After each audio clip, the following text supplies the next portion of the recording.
go live. Give it a second. Pulling up the notes.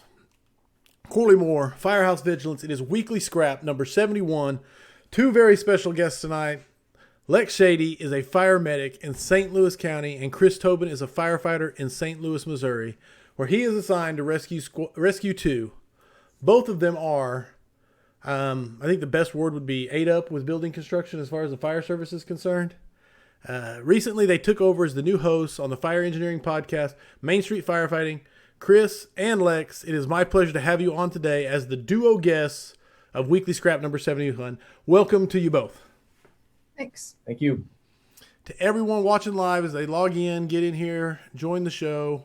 If you have questions for Lex, Chris, or myself, please do not hesitate to send them in the comments. Now, I know Chris is big on bio, so did I miss anything in the bio? Anything you want to add? I do volunteer for my local town of Washington, Missouri, and I'm proud to be doing awesome. that. So that's awesome. I don't get to tell a lot of people. People focus on the big department, but I'm just as happy to be at the smaller one too. That's awesome. Cool deal. I will say this: Chris does not like the use of curse words. I told Lex I was going to say it. So, no, I'll kick it off right here, then right off the get-go.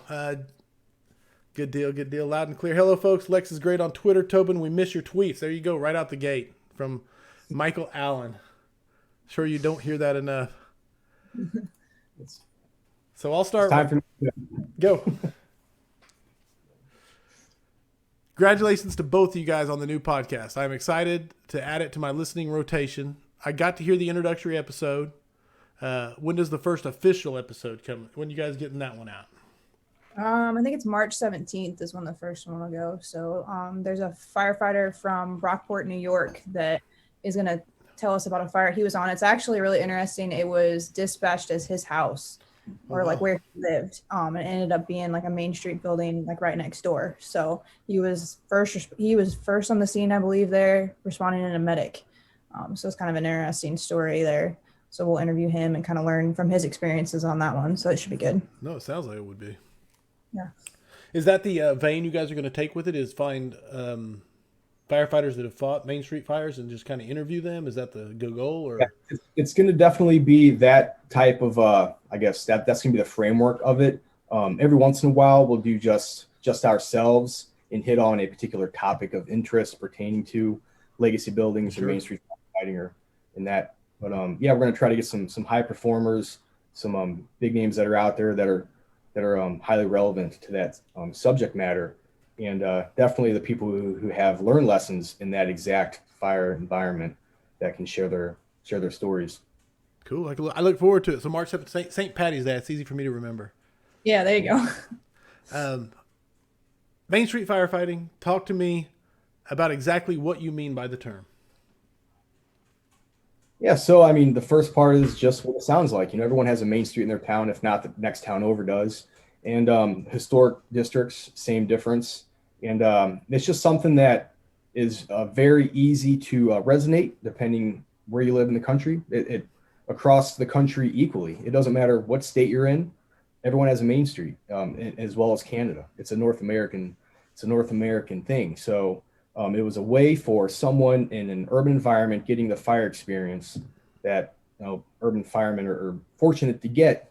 It's a good way for them to basically share their knowledge, skills, and lessons to people that aren't in an urban environment, but that is where the niche is relevant to, right? I go to a fire in a brick building just because that's what we have, but I can share those lessons to someone who lives in a town of 600 people who might only have a little row of brick buildings, but it's still the same information, still the same relevance.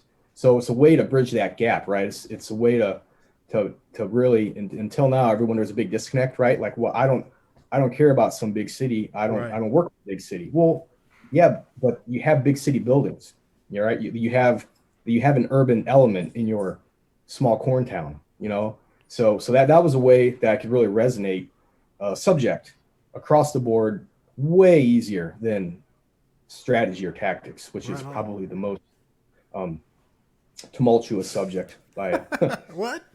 Tumultuous in the fire service? Right. Yeah. Well, and main streets are the identity of a town, right? Like we have to talk about this in the podcast some, but like when you think about the small town, everything happens down in that main street area. Your small businesses are there, your festivals are there, everything is located in that area. So if you have a fire there, it's really important you know what you're doing, because if you lose that, like you could very easily lose your town. Yeah, and that's the big divergence of the general building construction narrative right now in the fire services. Everything's modern, lightweight, it's disposable buildings, or that kind of stuff. Well, these aren't that. This is on the very high end of importance when it comes to property conservation. So that's something that we want to stress. These aren't buildings that you just take lightly when you lose one. You want to do maybe a little more than the average, property protection strategy, whatever that is. Right. You don't just want to show up and raise the aerials. These buildings aren't coming back. No one's building a brick building anymore. They might build one that looks like a brick building. Sure. But once the buildings are gone, they're generally gone forever. Yeah, no one's going down to Home Depot and building another one. Right. I don't think people realize that. So. No, it's strong. And you already touched on it, but legacy versus modern, say legacy versus lightweight, however you want to say it. When we're always hearing about fuels when we hear legacy versus modern, but I want to talk about tactics and how we get in trouble basically applying the wrong tactics to Main Street firefighting. Well, I mean, when you go into these legacy buildings, well, for one, depending on how late the fire was reported, you definitely have more time in these buildings than you do in your modern construction. But you have to think about it too, like your roofs are different. Like you can't, you're not going to have trusses in these. You're going to have the rafters. You're going to have a lot of these downtown buildings are going to have the flat roofs or the cock lofts. There's a lot more void spaces. That's one of the biggest things with these legacy, Main Street, type 3 buildings is the void spaces. That's way different than your modern construction. Your modern construction with that drywall, that's going to hold that fire in place for a long time. Once it gets past the drywall, it's a little different story, but sure. That drywall is going to hold that fire to their room of origin. But with these type 3 buildings, when we talk about in our classes, we kind of break it down into 2 different categories. There's, your acquired voids and your inherent voids. Your inherent voids are the ones that are built into your construction. So that's those are your, cock lofts, your floor voids, that kind of thing, your pipe chases, but your acquired voids are anything that's done afterwards. So that's when we're having these people come in and add awnings, over transom windows. That's an acquired void. Or when we have renovations that are being done, all of that kind of stuff plays an extra hazard in there. So you have to go in knowing that you can have unseen fire spread in these buildings. That's a huge one. Just understanding, the potential for where the fire can be going. No, it makes complete sense. I love Chief Petaway up in Boston, and I always try to do an imitation of him whenever I talk about him. But he talks about the number one way to take care of you guys is to make sure they know how to do their jobs. And the number one way to take care of you guys is make sure they know their district. He's a big fan of knowing the district. And so I love trying to do his voice. But is there a better source than the walkthrough when it comes to Main Street firefighting? In my opinion, absolutely not. Hold on. Chris just locked himself out. Give me 1 second. This is the great part of life. Now you're stuck with me. Hey, guys, if you have questions for Chris and Lex, do not be afraid to throw them at them. They're here to answer your questions on anything building construction, especially Main Street, legacy-type construction. So bring it. Joey Hayes, I'll read your comment here in just a second. Dun-dun-dun. Fire station, that was fun. And they're back. That was a brief intermission. This is why you don't leave men in charge of anything. But your question was about walkthroughs, and like that's kind of like my big thing. You're not going to understand your buildings or what you have in your area if you don't get in them. You can look at it all you want from the outside, but how do you tell the difference between a 2, 3, and 4 standing outside looking at the front? Sure. Idea, right? Right. And like the city that I used to work for, like 10, 15 years ago was basically, it was getting to the point of vacant downtown. Like it would run down. There wasn't that many businesses in there. And then a company came in and bought up a bunch of the blocks, started bringing new businesses in. but then they started doing remodels. Well, that brings in the modern construction into these legacy buildings that we're not going to know if we don't get in them, right? I mean, there's no other way to understand these buildings without stepping foot in the door. No, absolutely. And the thing is there is no better way to understand a building at 2 a.m. when it's charged with smoke than to have been in it at 2 in the afternoon when it's filled with sunlight. Looking around, walking around, seeing the floor plan. Joey Hayes chimed in and said, very interesting topic. Fire service building construction led me to appreciate and be interested in historical landmarks and buildings, i.e. New Orleans, Savannah. Mm-hmm. Yeah, awesome. Awesome places, been to both. New Orleans definitely has the most character anywhere in this country as far as the city goes, in my opinion, architecturally, culturally. And Savannah, just a great, awesome southern city. Love it. Michael Allen asked, would you say knowing the construction of these buildings is just as or more important than being competent in reading smoke, or do they go hand in hand in legacy / type 3? So they go hand in hand. Here's the thing. It's all about perspective, right? I can show a person with 3 months on and a person with 30 years on the same picture of the same building, and they're going to see two completely different buildings. That's how important it is for you to understand what you're looking at when it comes to legacy buildings. The buildings are talking to you. They're saying exactly everything you need to know. It's right there. You just got to know how to read them. You got to know what a lintel is. You got to know what arches are. You got to know what steel columns are, what cast iron columns are. You got to know there's just all these architectural components and what happens when they're under fire conditions. All these things, it's right there in front of you. You just got to be able to see it. And you're not going to be able to see it if you don't educate yourself in what you are looking at. So right now there's a strategic ignorance in the fire service when it comes to legacy buildings. Most people just see brick wall. That's all they see. That's all they can hear. It's brick wall. That's all the building tells them. Now, someone with a good amount of experience and seeing these things is going to see all sorts of stuff. They're going to see header rows. They're going to see stretcher rows. They're going to see structural stars. They're going to see a crack that may be more on this wall than it does that wall. They're going to see a load-bearing wall. They're going to see a face wall. It's going to be a completely different building to that knowledgeable person. And that's really what matters. So I would say it's more important than reading smoke. You can do stuff about the fire and the smoke, right? We show with the solutions. We have water. We have things, we have tools we can effectively ventilate with. We can't do anything about the building other than know about it and avoid the hazards it presents to us. There's nothing we can do to fix the building, right? Right. That's the one problem we have no solution to other than avoidance. So that is why it all starts with building construction. It all starts from there. Love it. Can't really say it any simpler than that. You guys wrote I want to ask this first, which is what's the number one, and you might have already touched on it right there, but the number one misconception when it comes to Main Street firefighting? Oh, that these buildings are got to go defensive. That's what you see a lot of the times, that you have to go defensive on them, that you have to pull a big line on them, and that you don't have enough manpower to go inside. Those three things are that all comes down to inexperience and just lack of confidence. Everyone says, big fire, big water. Well, what the heck does that mean? What's a big fire? That's a completely subjective relative statement. I hate that statement. Now, maybe if it's a fire on more than 2 floors, okay, I can understand that. Let's narrow it down a little bit.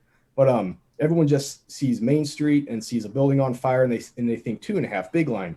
Well, that's great, except what are these buildings like? These are type 3 legacy buildings. Everyone's been in one of those, and if you have, they're not wide open. All right. That's the downfall of a big line or a 2.5. If you can't make that 2.5 act like 1.5 inches, then don't touch it. Don't even try it. You're not going to get the benefit out of it. It's going to wind up costing you. And so the big thing here is don't touch the big line if you don't need it. Grab your smaller 1 3/4 lines and half lines. You need the maneuverability and the speed and the access in these buildings. So people don't understand. So that's the two big things that I see over and over again. And a lot of times these fires are in the rear. And of course, like most of the fire service, everyone's kind of weaned themselves onto the 200-foot pre-connect. We haven't weaned off of that. These fires are in long, narrow buildings. that we don't see often. So they're low frequency, no one's stretching down gangways or alleys, whichever we call the space in between the buildings. That might be 100-foot space linear from the street. So right there, and then now you have to go all the way into the building, Right. up to the second floor, maybe the third floor. So The people fire aren't that thinking I about that. shared today on Twitter is a perfect example of that. I actually talked to someone that was on scene and they had that exact issue. They tried to stretch, I don't know if it was the first or second line down a gangway, and they made it 5 feet in the door. I mean, they stretched short. Right. So, I mean, that's just another example. I think there's a lot of fear with these buildings too, for whatever reason. You know, maybe it's like lack of understanding the construction, but you know, when you think about a legacy type building, a lot of times people talk about the types of collapse and, you know, those kind of hazards. And so I think, you know, that they automatically assume that if there's a fire, that means that's what's going to happen. Well, it could happen, but that doesn't necessarily mean it's going to. And if we know what to look for and understand the construction and, you know, what walls are load bearing and what walls aren't, what to look for, you know, cracks and, you know, that kind of thing. And then we can get rid of that fear and attack this fire properly. Yeah, a lot of it's just fear of the unknown. Like she was just hitting on there. Just it's something that a lot of places don't have the experience in fighting inside these buildings, and everyone takes a modern lightweight approach to these buildings, and these buildings aren't lightweight. They can handle fire a little longer than what we're used to, and people don't understand that with their tactics. These are the buildings that we can go in and get more times than not. Nathaniel D. Donato said, understand the risk, understand the construction, and pre-plan your resources and incident action plan accordingly. Yeah. Good summation. And Jack Wilson asked, is that comment staff dependent? And he was asking about the line selection, the 2.5 versus the 1 3/4, or the large line versus the hand line. Or no, it's training. It comes down to training. If you can make it, if you can move a 2.5-inch line, like an 1.5-inch line, by all means, make it happen. I don't care how many guys that takes. That's all training.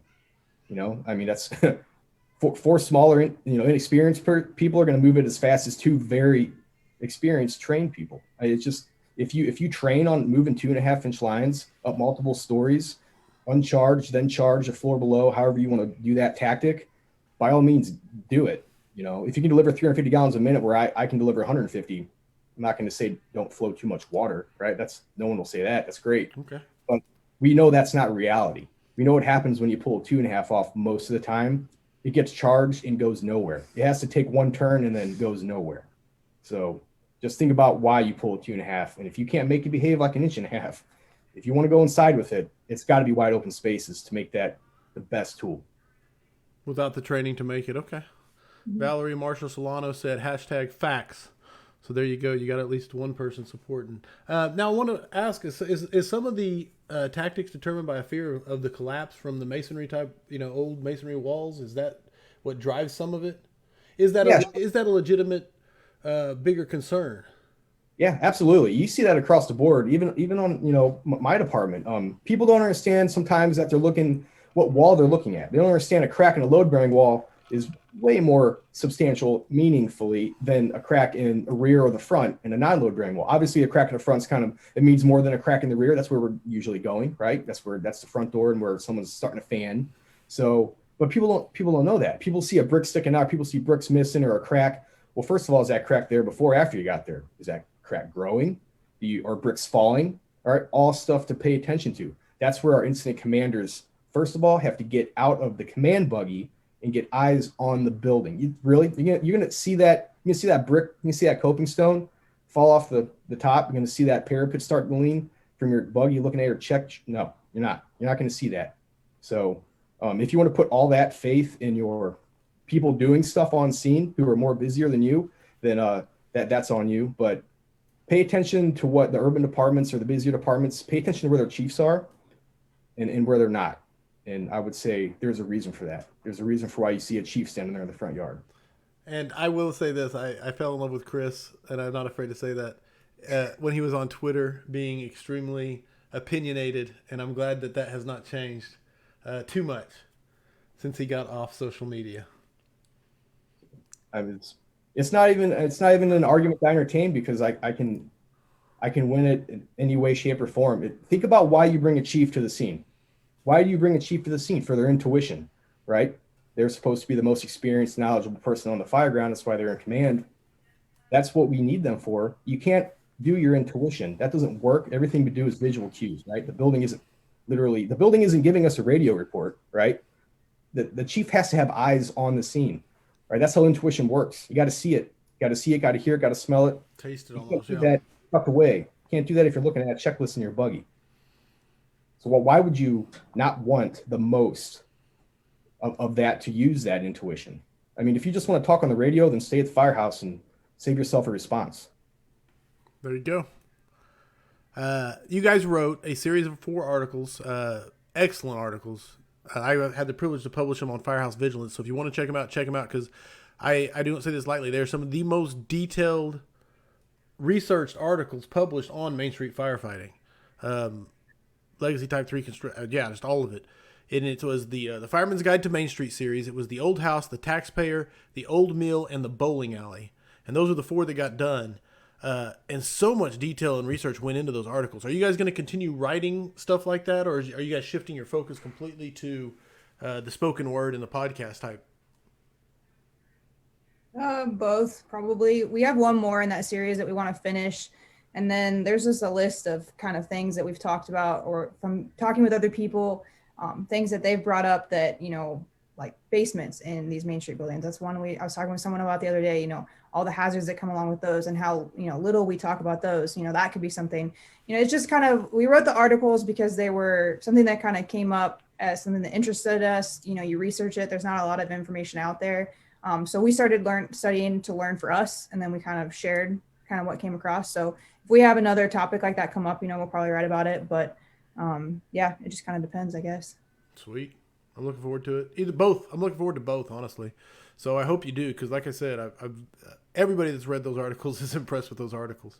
So for me, I liked doing them because it took a lot of research on our part, right? Like we got to talk to some people that are way freaking smarter than us about their experiences and what they've done in their main streets. So I learned a ton doing those. And so selfishly for me, like I would continue doing them just for that. No, I tell you, this is one of the things that frustrates me most in life is I love to read. I read a lot of books, and I forget so much that I read, and it frustrates me so much. So I started taking notes with highlighters and typing up those notes. Anyway, what I discovered, this was an accident, is if I build a presentation out of that material, I retain it so well. So I've built presentations that will never see the light of day, just so I can remember stuff. So it's crazy how that works. Greg Wheeler asked, tell us about crickets when you get into roof construction and voids. Yeah, sure. So that's I don't know where that term came from, by the way. I don't know why that is, but it is that little space behind the parapet where the parapet meets the flat roof. And it's just it's a common linear void. Cam stripping is what kind of fills that, but there is an air pocket there that fire can move in, right? If there's air, there can be smoke, there can be fire. So, and once again, it's a triangle void, as are most voids. And that's just one that is easily overlooked. You can open that up and then kind of go from there. It'll run the entire front parapet of the front of a building on a flat roof. And you'll have those also to an extent on the other 2 sides, generally, depending on how your flat roof drains, most likely to the rear. So that means you'll have a higher parapet in the front, 2 lower parapets on the sides, and all that will have cam stripping inside what's called crickets. So just an interesting roof feature. You can have them around chimneys too. They call them chimney saddles, but on pitched roofs, you'll have those. But it's just know that it's another built up void on top of a roof that you can have fire in. That is just, most people don't, that's another thing. People get on these roofs and don't even know what they're looking at. That's a whole nother domain of the fire ground that is completely overlooked. And if you got a ladder truck, go out to your main streets and get on your roofs and say, hey, those are crickets. That's a can strip. That's how we open these up, and this is why. So to answer that question, that's kind of why we open those up. It's an avenue for linear fire extension. Is cricket a regional term, or is that across the board, or? That's just I believe that's just across the board, like a framing architectural term. Okay. Let's see if I get the name right. Phil Caleb. We'll just do that. Sorry if I don't get the accents right. How does this differ from? Okay, just bear with the question here. How does this differ from the city to the small rural fire department that are volunteer when you have firefighters that are not taking fire calls every day, unlike the city firefighter? Is that just a difference in experience is what you're asking, I think? Go ahead. and the stuff's going to be the same. Like, it's just as important for the volunteer guy to understand the building and the construction it is for the paid guy, and maybe even in a way more so because they don't see it as often. But the tactics wise, you can do the same thing with a lot of times. Honestly, in my experience, there's more people on a volunteer call and a volunteer fire than there are on a paid fire. My previous department, we would have 4 to 6 guys show up on a fire until the recall staff came in. But then my volunteer department, you arrive on scene and there's 30 people there. So, I mean, the manpower wise for tactics, I don't think that really differs all that much. But the experience wise, obviously the paid guys are going to have more experience in these buildings, but everybody needs to understand them. It's, your responsibility. If you're going to decide to show up on a fire truck, then you have decided that you're going to understand the buildings you're going into. That's the responsibility you take on when you do this. Yeah, I mean, we can pull up videos all day long of just hang out firemen getting it done in these buildings. And that's really that first in company. It doesn't matter if it's volunteer or paid. What matters is staffed and unstaffed. That first in company, does that truck only have like a driver, right? Or does that truck have 4, that engine have 4? That's really what matters. Like the manpower thing. Yeah, I can, especially in Missouri, the paid departments actually are lesser staffed than on a lot of cases than, like what she was saying, the volunteers, when something's on fire, you get the whole town shows up. You turn around and there's 20, 30 people standing there you haven't seen for 6 months. It's these like in between smaller communities that only have the 3 paid guys, Monday through Friday that get nothing. That's all they got to work. Now they get the other mutual aid coming in with maybe 2 extra guys or 4 extra guys, but they're hanging with maybe 12, 15 tops in that first 20-minute mark. Right. So, yeah, that's just very regional. Your manpower is the manpower discussion and what you can and can't do. That's very local. But the main thing comes down to this knowledge, skills, and abilities, and how much the fire has one up you before you got there. Right? You got to play you can only play the hand that you're dealt. Like I say, if you're showing up to one of these and you got multiple floors of fire, it doesn't matter how many guys you show up with. It doesn't matter if everyone's at training night. I mean, you're only going to be able to do so much with that. So, but as far as something that hasn't gone to a structural fire per se, something that's still contained into 1 or more rooms, all I need is 4 people who know what's going on. I need 4 people and 500 gallons of water to make that okay. So I like it. Jeff Stone says, given the general lack of experience and focus on large and old buildings, construction, and how they perform under fire conditions, what kinds of roofs are the ones that concern you the most? And what are the things that you think get most overlooked by inexperienced firefighters operating on a roof? Great question. So the big thing is, first of all, a lot of people don't know what a rafter is anymore. That has just floated its way out of the textbook. Insane. Everything is not a truss. I know we've been hammering it for 10 years, and that's why we think everything is a truss. And it's good to know what a truss is, because those aren't things you generally want to be on for a lot of reasons, right? Bidirectional fire, people got to understand, when there's rafters, a fire generally takes the spread of that channel. All right. Trusses, the fire can go any direction. That's also a reason why trusses are so bad, not to mention their lighter weight, gusset plates, all that. We all know that. So to answer the question there, the worst roof to come across, I would say, would be a legacy roof that has been redone to a lightweight truss roof. Everything about this building is old. It's old. It might have established 1901 big keystone on there. Right. But someone has come along and put a lightweight truss roof on there. And unless you've walked through your buildings, unless you are good in the plans examining, or plans, or all the permits go through your fire department, how are you going to know that? How would you know that? So everything about this building is legacy. All of a sudden that roof's not. You go get up there to go do a legacy tactic, open the roof up like you should on a cockloft flat roof, and then you're not standing on what you think you are.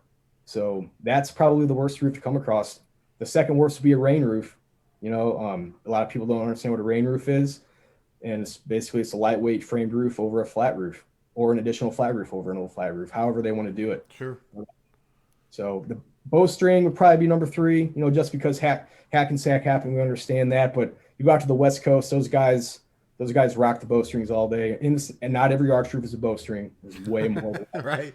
More to that than. That's a big misconception. Everybody So- thinks an arch roof's a bowstring, and that's not necessarily true. So it all goes back to understanding what you're operating on before you have to get on it. That's what it comes down to. And that really does come down to getting out, putting boots on the ground, and getting inside and looking around. Mm-hmm. And the more you do it, the more you pick up on stuff. You know, the first time you go out and look at your buildings, you might notice one or two things that look weird. But the 50th time you go out and your streets looking at the buildings, you know, you're going to see more and more all the time. And the stuff is constantly changing. You can walk your streets one week and a month and a half later, you walk them again and something's different. Like, this isn't something you can do one time and expect that you know your city. And you have to keep going out there again and again to see what's going on. No, and you bring up a great point, which is it's not just the age of these buildings or the different type of construction that was used back then. It's how long they've been standing and how many times they've been remodeled. He mentioned rain roofs going right over the top of the old or completely replacing the roof. How many chases have been cut and void spaces created and filled and hidden, and you can't see that from the outside. Sure. Yeah. I mean, and that's what makes these legacy buildings a totally different level of firefighting when it comes to your tactics. How the fire moves in these buildings is just so different than the modern stuff. Pipe chases, you got, plenums and just floor voids and cocklofts connect the buildings. I mean, these fires are just definitely the hardest fires to fight, in my opinion. I mean, I rarely come across lightweight buildings in my city just because it's a very old city, but the lightweight fires we do have, they come in two types. They come in gone before we get there, basically, and compartmentalized. They don't go anywhere. That's it. There's like no in between. So legacy buildings, you got this giant variance in between those two spectrums there, and a lot of that is where we've lost a skill set. We've lost a skill set of interior aggressive overhauling while you're fighting the fire. Right. Chasing the fire down. It's not something you hear said much anymore because of modern buildings. Do you think and I'm sorry to interrupt. I was saying the high heat release rate and smoke production of modern fuels inside these buildings has played a part in some of that? Not really. I mean, the fuel load's the fuel load. It doesn't matter what kind of box it's in, whether it's gypsum or plaster and lath. I mean, that's just the container hasn't changed. Sure. Okay. What now? I mean, because we know enough now from the studies and stuff.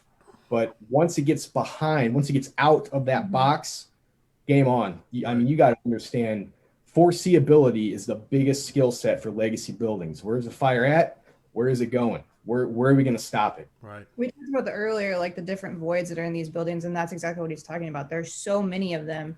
You have to know where they are so that when it gets past those walls, where is it going to go? If you can get ahead of it, if you know where they are and you can get ahead of it, you're going to win the fire. If you don't have a clue, that's when you lose the building. And these legacy buildings also afford you, like I said, some extra time. You'll see fires a lot. You'll see video after video of I guess urban. I'll just say urban apartments. Doesn't matter if they're volunteer paid or whatever. Urban apartments. There'll be one or two floors of fire going. They got the first floor knocked down, but that second floor, the fire is still going. It's going. And if it was a lightweight building, you'd be like, it'd be time to go. But it's not a lightweight building, and they kind of take the extra time to get their ducks in a row, and then the fire goes out. You'll see the water shoot out the window, the fire gets darkened down, and they'll put a hit on it, and it's game over for the fire. But people don't understand that these fires, there is a little extra time. You don't have to freak out when you have fire blowing out of a window in one of these buildings. You got some time to do some stuff. When you pull ceiling and you got fire over your head above the ceiling, cool. You got water on the same level as you. Just chill out for a second. You don't need to scream about anything. It's cool. You can kind of, there's a little more play in the game with these older buildings. So then now the lighter weight stuff, if anything, you got to do everything you can do quicker, and which goes completely against what are we seeing right now in the fire service, right?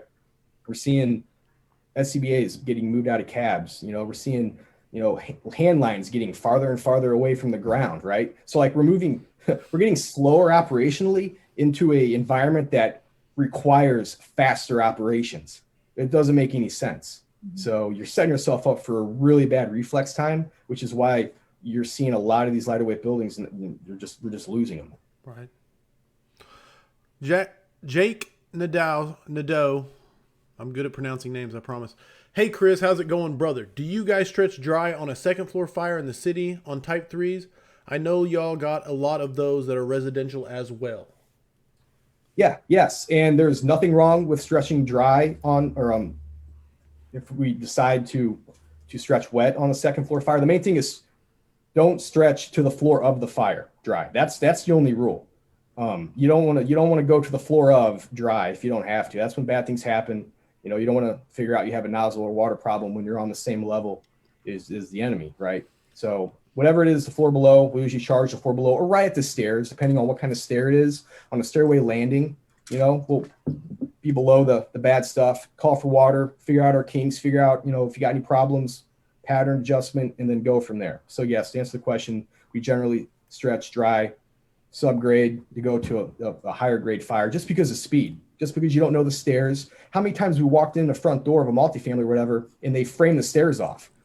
Now we got to go all the way around back. You know, I mean, that would be something that if we just charged our line, now we would we would have a bad reflex time, right? You don't move a charged hose line back out and around if you don't have to. That just slows everything down. So yeah, I mean, there's nothing wrong with that tactic as long as you train on it and understand one or two rules. And that's generally the rule is don't stretch dry to the same level of the fire. That would be a general basic tenet of that. Roger Kendrick said, get additional companies and lines into the exposures quickly on type 3 attached buildings, rapid fire extension. Absolutely. I mean, you got to have a game plan. First line, second line, third line, they're A, B, and C. I mean, you know, downwind, upwind, what exposure first, that's already got to be figured out before you get there, especially on these the connected buildings with cocklots or you have rows. I mean, it's just something that shouldn't even be discussed while you're on scene. It should just already happen. That instant action plan should be drawn out well before that fire occurs, and your lines should be off in that order. You know, that's not a new thing. It's not a new strategy. It's in a lot of books going back a long ways. Luis Manuel Corona has a picture of a engineered I-joist, OSB type I-joist, and he says, what is your opinion on these? So we're getting away from legacy and more into the lightweight. I mean,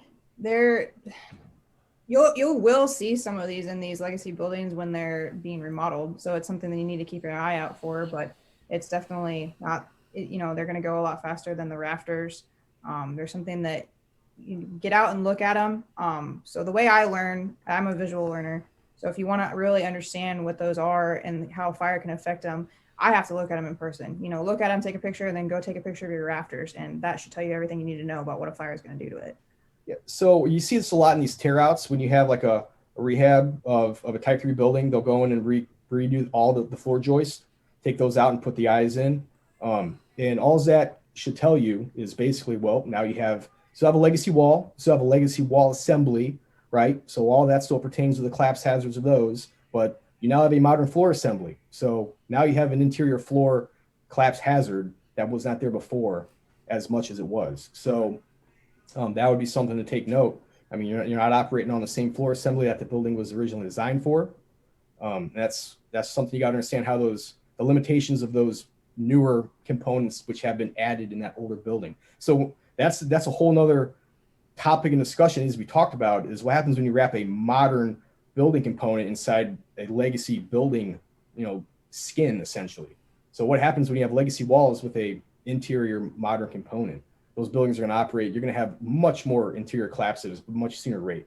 You're seeing that all the time. I mean, in this town, there's a shoe factory that's being converted into lofts. So you have this wide open type 4 building that now has modern construction inside of it, splitting it up into little apartments. What's that do to your fire spread? That's totally different fire. Pull up on that building, that's a totally different fire today than it would have been before, right? Right. And you're also seeing a resurgence of Main Street. So these main streets are getting, new buildings coming in that are made to look like the old buildings, right? Whether it's, businesses or lofts or whatever, but those are modern construction with a brick facade. So like you need to pay attention and get out there and walk through those buildings too, because that can sit right next to a legacy type 3. And from the outside, you might not really be able to tell, but those are going to be two totally different fires. Right. Yeah, I mean, that's the big deal, is all these mill type buildings, the old type 4s are getting turned into loft apartments, and now they're type 3s, protected. There's different classifications of your types depending on what code you're looking at. But all right, so they put sprinklers in there. Great. That doesn't mean anything when the fire gets in these voids. And all they're doing is when they make a type 4 and they cut it up into a type 3, they've just added the voids. So, and a sprinkler system, whatever, great, but it doesn't do anything unless they sprinkler the voids, which is almost never the case. I like it. Roger Kendrick said, on the roofs of type 3 buildings, watch out for skylights and shafts. Very solid. You hit the nail on the head. Joey Hayes says, pre-plans or tactical walkthroughs. Would you say knowing the history of what was stored or built in an old building years prior is important?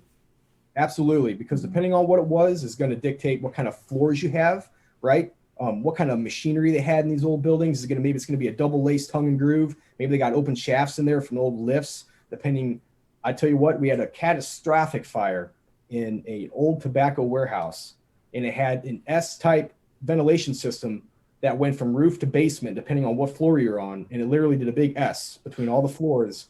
And because of that attribute of that building, we had it was a very bad day. Let's just put it that way. So that to answer that question, absolutely, all that pertains. Sometimes you get clues. Sometimes you pull up on a building and you'll have, Franklin's cold storage. Well, that's a clue. All right, let's use that. What do you think those walls? Probably cork. So all that kind of stuff is all part of the building's, story it's telling you. You just got to have an eye for it.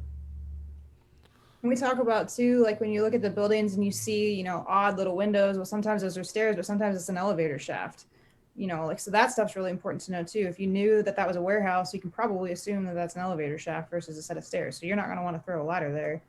You can throw a ladder to the third story and end up in the basement. Sure. Nice. Lex, I love your social media posts. And specifically recently, I say recently, it was a few months ago, you did Find the Void series of posts. I love those so much. So I reached out to you on Twitter and said, can I use these? And you said, absolutely. But, so I've got completely two separate sides of the social media spectrum. You got Lex, who likes to post on, and then Chris, who said, no more. Talk to me about it, the different approaches to social media and firefighting. So yeah, I guess a lot of people are still asking, when I got on social media, I never intended to be anything or go anywhere with it. I got on and I did nothing for a year. First of all, I had no idea how to use Twitter, didn't know anything about it. I just used it to follow the fires. I was a driver at the time in my company. So I log in the morning and I go to my, the PIO's page to see if my company had a fire. So maybe if I had to relieve them on scene or just, new. But so obviously one thing turned into another and it went places. And early on, I set myself a mark just to keep myself honest. And I said, if I ever hit 10,000 followers, I'm going to hang it up. And I'm just going to, that'll be that. I don't want this to be my future, right? I got other things to go do. And I kind of stuck to my promise I made to myself.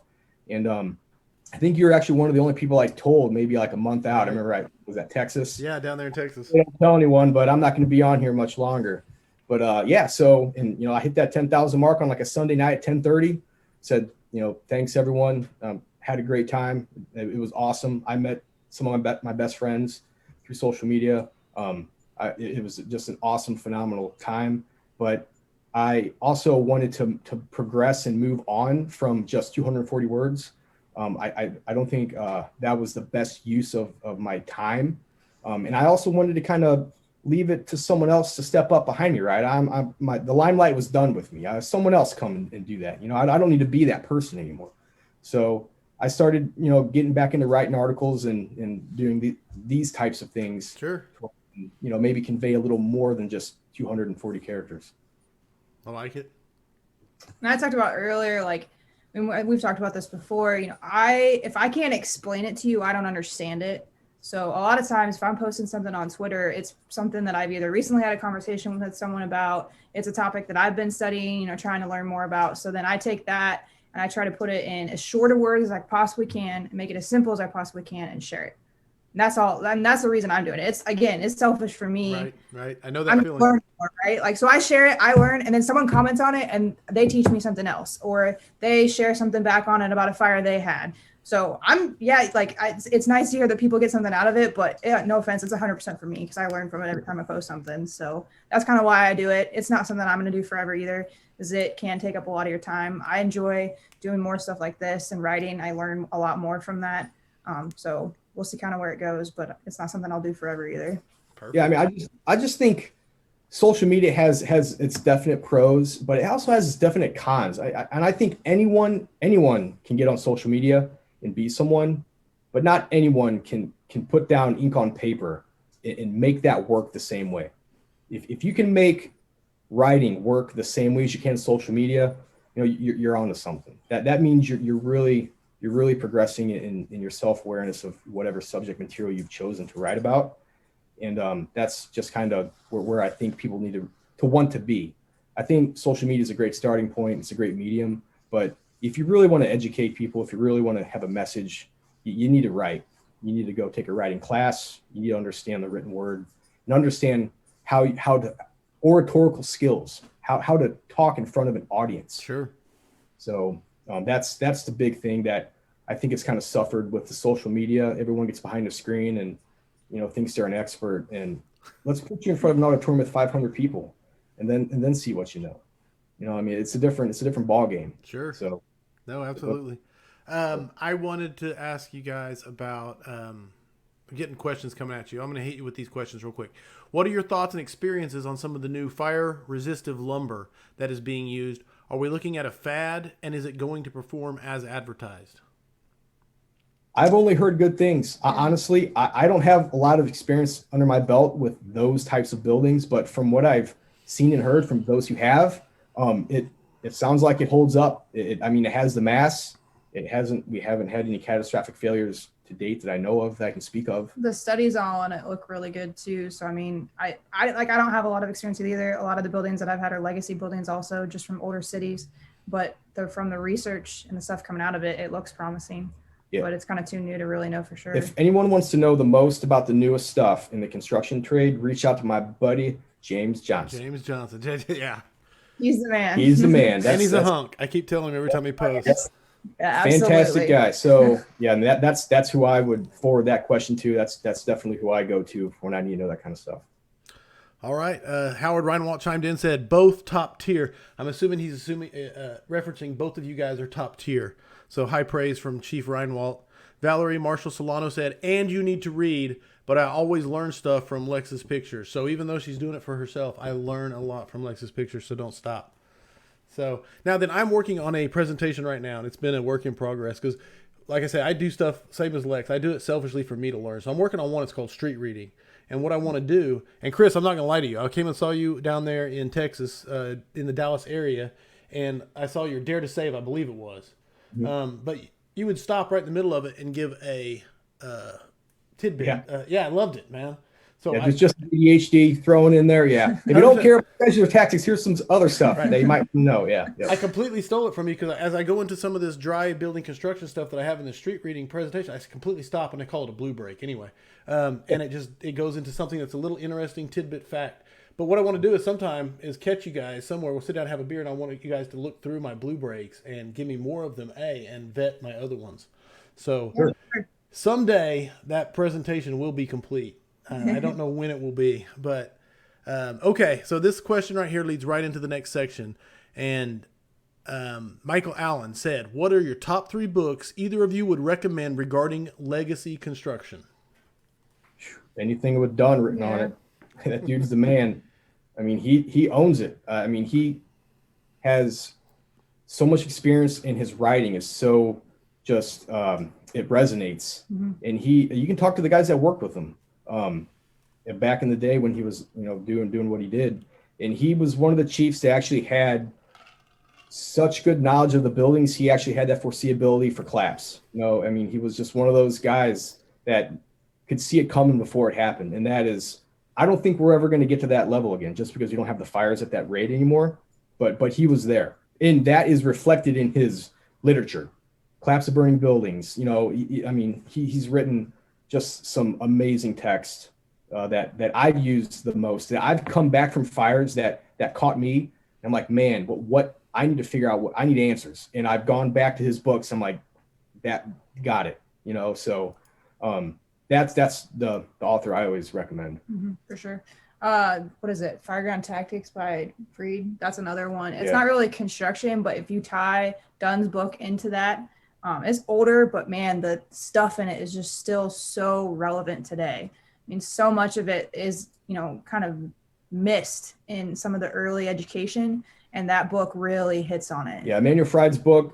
If you want to know all the stuff that should be in the IFSTA book that is not, that would be the book. That's your book. Yeah. I mean, it's incredible. There's a whole section on void space fires. Why not every textbook has that? I have no idea, but it's in this one. And yeah, other than some antiquated stuff with some nozzle streams, that book is on point for legacy buildings. It is a pictorial manual guide to strategies and tactics in legacy buildings. What was the name on that one?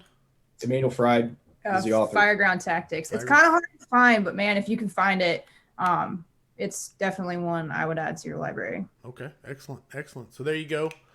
Answers that question, which also the book or books that you think all firefighters should read. Is there any other you'd like to add that has nothing to do with building construction or firefighting? Just a book that you think firefighters should read. Well, that's a tough one there. What is it? The Stoic book. Crap. Are you saying Meditations? No. Oh, okay.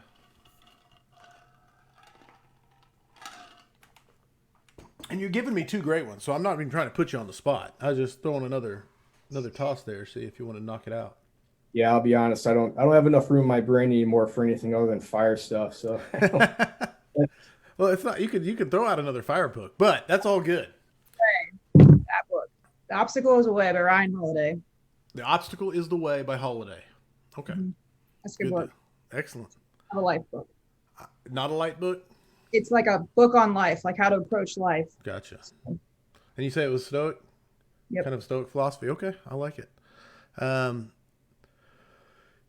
Jake Deneau said, it's inevitable for firemen to be on the sidewalk, but do you guys think it takes a safety officer chief to control the traffic on a well-involved Type 3 to avoid parapet awnings and the like? Does it take two chiefs? Is that what you're saying, like an additional safety chief? You're just saying someone to like kind of manage the people? I'm guessing that's what he means. I always recommend that. And I'm going to recommend what I have experienced in operating with. And that's what I have experienced in operating with is we get two chiefs. That second chief operates as the safety chief, and their job is to go stand on the rear of the side of the building. And so you have all four sides with eyes on, right? Incident commanders in front, safety chiefs in the rear. They talk back and forth, and they'll say, yeah, I don't think those guys are getting on the second floor. We got heavy fire back here now, or hey, that's not looking so good. And that's absolutely, the more eyes, the better. Yeah. And my experience is the same way. We called ours operations, but we had a chief. They kind of sat in opposite corners, either like the AB corner and the CD corner, and they watched the building. And those two talked back and forth the entire time. There was always, basically a continuous 360 being done with them. Sure. No. Yeah. Update. Yeah. Real time and talking to each other. That's perfect. Ideal world. Perfect.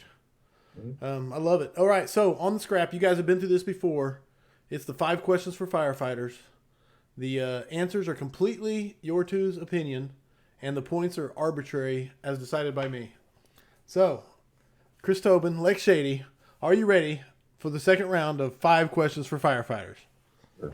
Go for it. All right, number 1, and I don't care. You guys can answer them together. You can agree or you can argue. It's completely up to you guys.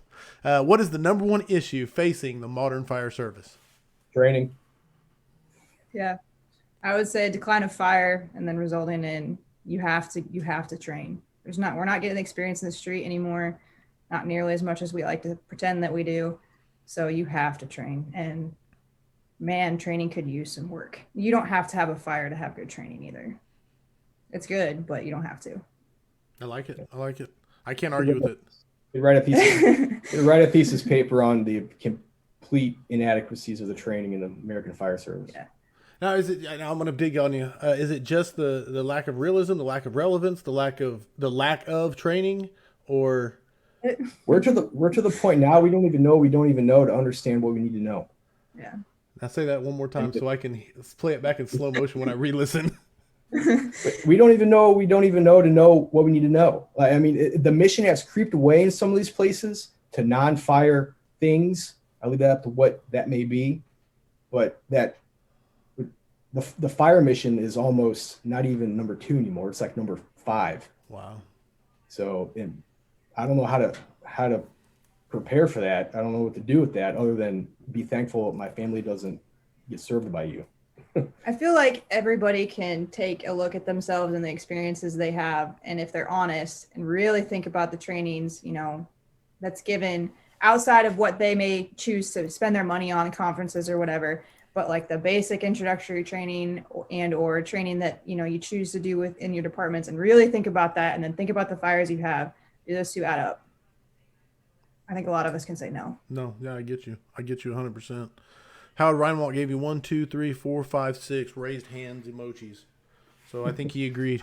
Before I move on with the Dustin Duncan said, have a meetup at the Lake Tactics Conference in July. Are you guys going to Revolutionary Fire Tactics to the Lake? Yes, no, maybe so. So I will be there. So if you're in the area, I will meet you and have a beer. So okay. Hopefully. I don't know how close it is to St. Louis. Now. I'm on a day-to-day planner here. Fair enough. All right. Number 2. What is the thing you are most excited about for the future of firefighting? Yeah, I would say the fact that we've made all this basically on screen, like whatever this is, I mean, I don't need to get on a plane anymore and go say words to you and cost people money, right? Like I can sit anywhere with my pants off from my office. we can learn some stuff, right? Right. I think that's actually a really awesome thing that happened from the pandemic, right? That's cool. So I don't think we've had more people learning in their homes about firefighting ever in the history of the fire service until now. So I think that's just kind of neat. It's kind of something we've adapted and kind of overcame and made it work to our benefit. Necessity, the mother of innovation / implementation. Yeah. Yep. Best rank or position to have in the fire service? Firefighter. Yeah, I'm going to have to agree with that. Firefighter and or I would say whatever first up supervisors, whether it's lieutenant or engineer, whatever that thing is that you call it. Because you still get to play, right? You get the best of both worlds. Unfortunately, you are kind of sandwiched in between the brass and the men, depending on if you're that first rank. But I don't have any desire to go higher than that currently. I like what I do. Hard to argue with the nozzle. Hard to argue with backstep. I mean, It really is. Okay. And we've got number 4, the best advice you have ever received. Oh, man. Let's see. The best advice I've ever received. I mean, I guess for the fire service, basically is, I mean, if it don't affect your pay, then don't complain about it. I mean, it really, that sounds kind of like jaded, but I think it took me a long time to understand that. If I walk into work tomorrow and there's a horse standing there instead of a truck, well, I'm going to be happy to learn how to ride a horse. I'm not going to complain about it. I'll watch that. If the heat's broke, great. I'll get another blanket. You know what I'm saying? Like, if I can't control it, don't let it affect you. That's basically the best advice that I was getting with that. That's what that meant. That's what that meant. Don't complain about things you can't control. Lex? I would probably be always have a project. I like that one a lot. I heard one yesterday. I think it was yesterday. I really liked it. It stuck with me. It was like, be aggressive and don't get dead. I like that one too. Pretty solid. I like that one. Always have a project, be aggressive, and don't get dead. Yep. Love it. Final question, and you guys answer whatever order you want. But you have heavy fire and searchable space. Would you rather be assigned to the nozzle or first in on VES? Search. You know what? Like I said, I do what I'm told. If I had to pick, I guess I would do search because that's my primary duty now. That's what my experience is in. I don't have a lot of experience on the end of the hand line. I'll just be honest. So that's what I'd rather do. I'd rather go throw a ladder and go do search. There it is. The 5 questions of firefighters, according to Chris Tobin and Lex Shady. Guys, you've been amazing. I wanted to ask you guys, are you guys going to be doing classes? Are you guys going to be teaching? Is that a plan for you guys, or is it strictly sticking to... And then if so, how soon can we expect classes? And, well, I mean, obviously we don't know with COVID and everything else how everything's going to play out. But when are you guys feeling like you're going to be ready to be doing that kind of stuff? Well, we've done a couple already. Okay. Up in Pennsylvania and Iowa and Indiana last fall, kind of when the COVID stuff kind of calmed down for a bit. But our next one is in Ohio in March, I believe, at the Northern Ohio Volunteer Fire Conference. So we'll be up there. And then we're trying out a new class in Tip City, Ohio too. It'll be kind of it's with one of my mentors, Cam Haller, in his department. It's going to be kind of a hands-on building construction. So we'll start off the day teaching about legacy buildings, what there is to look for, kind of all the hazards we talked about, and then getting the people out in the streets and having them find it themselves. So really nice. So customized to the jurisdiction. Yep. And that's kind of how it's always been. And even when I did like this, whenever I come any training, it doesn't matter what it was. If I was going to your town or your department, I always get there a day or two early just to get a pulse on the culture, eat dinner with the crew, and understand what I'm working with. And I've always trained within the confines of that department's culture. And that's something that really goes back to that embedded instruction, right? That's where I think the future of the fire service is going. The days of just the big name flying in on a plane, talking and leaving, that ain't going to work. All right. You're going to have to come in, spend time with the department you're talking to, understand that department's needs and capabilities. And it's got, whatever you're doing, it's got to resonate. And that relevant training, right? Right. And it's no different than what the military does when they go and send foreign advisors to other armies and train them. That's basically the same thing that we're trying to replicate. Embedded instruction. So that's what I do with the group that I teach with. I'm surrounded by just some awesome people that know way more than me about the fire service. And I'm fortunate to be with those individuals. And that's what we do. We show up and we ask the department, what do y'all want to know? And what do y'all want to do better? And then we nice. We take that and run with it. So, but yeah, that's basically what we do with the building construction too. I don't go to you and talk about St. Louis. That wouldn't be prudent, right? I go to Riverside, Iowa, and talk about Riverside, Iowa's Main Street and those buildings. And we go out to those buildings and look at them. And then they tell me about fires in those buildings. And that's how this works. So when we were, I don't remember if it was Iowa or Pennsylvania, but we went out the day before and took pictures of their buildings and tossed them in our presentation. And then when we were in the middle of the presentation, they were like, hey, there was a fire in that. And this is what happened. And there was a discussion from that and they learned so much more. Yeah. And I mean, this isn't like proprietary to us. No. If you're going to go teach someone buildings, or you are, please teach them their buildings. Teach them about their buildings, and they're going to teach you about them back. And it's going to be a better package at the end of the day for everyone. So also get off the airplanes. Like, how are you supposed to know anything about buildings if you're looking at them from 30,000 feet in the air, right? I always try to drive where I'm going, and I stop as much as I can along the way. And what I'm doing is I'm getting a pulse on the architectural heritage of the country, right? I got to understand what a main street looks like in Virginia opposed to what it looks like in Illinois, and how it differs from Kentucky and Pennsylvania, because it changes. And I know where it changes now because I watch it over and over again when I drive back and forth. So that's just a way for me to hone those skills. And I mean, that's just little stuff like that. I wouldn't have known better, but it's just that kind of stuff helps. Awesome. Guys, unbelievable. And where can people get in contact with you if they want to get one of those classes? You can find me on social media and we'll get a hold of you from there. Okay, perfect. So, lots of good, great scrap from Chris Red. John Metz said, awesome guest. David Stander, best concept of training and instructing I've ever heard. Scott Thompson said, great answers. Man, Scott's off. Oh yeah, one of my favorites. Guys, you've been unbelievably good guests. It's been an unbelievably fun scrap. Great answers to the 5 questions, book suggested, everything about it. Filled in the questions from the audience. Audience, I got to tell you guys, thank you so much for throwing the questions and making the scrap so great. Coming up in a few days on the 6th, Jeremy Hurst from down in Louisiana. He's going to be on talking, and then David Woodward. He's going to be on talking about the revolutionary fire tactics at the lake. And then I'm heading to Pensacola after that for a short break and go see Chief Ike preach. So, that's what's coming up for the scrap tonight. Chris Tobin, Lex Shady, Main Street Firefighting, unbelievably good guests. Thank you guys. thank you. Thank you. Audience, I hope the tone stays silent unless it's burning. Stay safe out there.